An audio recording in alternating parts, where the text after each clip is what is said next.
Iran ও যুক্তরাষ্ট্রের মধ্যে যুদ্ধবিরতি কার্যকর থাকলেও উত্তেজনা কমেনি মধ্যপ্রাচ্যে। যুক্তরাষ্ট্রে দেয়া 14 দফা শান্তি প্রস্তাব নিয়ে এখনো পর্যালোচনা করছে তেহরান।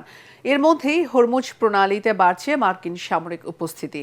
এমন পরিস্থিতিতে বিশ্লেষকরা বলছেন বল এখন তেহরানের কোর্টে, তাই তাদের জবাবেই নির্ধারিত হবে মধ্যপ্রাচ্যের ভবিষ্যৎ। বিস্তারিত জানাচ্ছেন জাহিদুল আলম। যুক্তরাষ্ট্রের পাঠানো শান্তি প্রস্তাবের জবাব এখনো দেয়নি ইরান।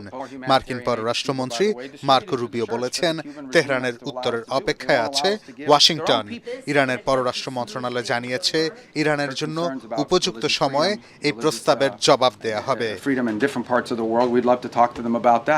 তবে ইরান যুক্তরাষ্ট্র আলোচনায় এখনো বেশ কিছু জটিলতা রয়ে গেছে। ওয়াশিংটনের চাওয়া ইরান পুরোপুরি পারমাণবিক কর্মসূচি বন্ধ করুক। তেহরান বলছে যে কোনো সীমাবদ্ধতাই হতে হবে নির্দিষ্ট সময়ের জন্য।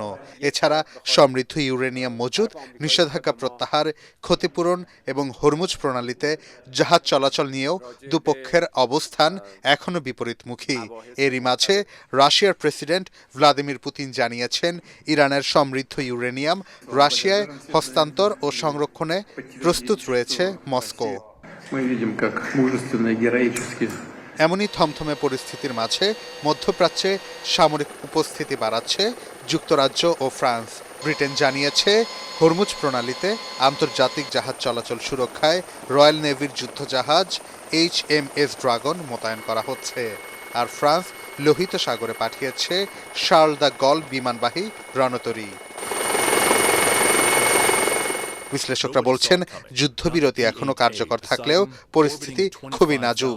তাদের মতে তেহরানের জবাবের ওপরই নির্ভর করছে মধ্যপ্রাচ্যের উত্তেজনা প্রশমন।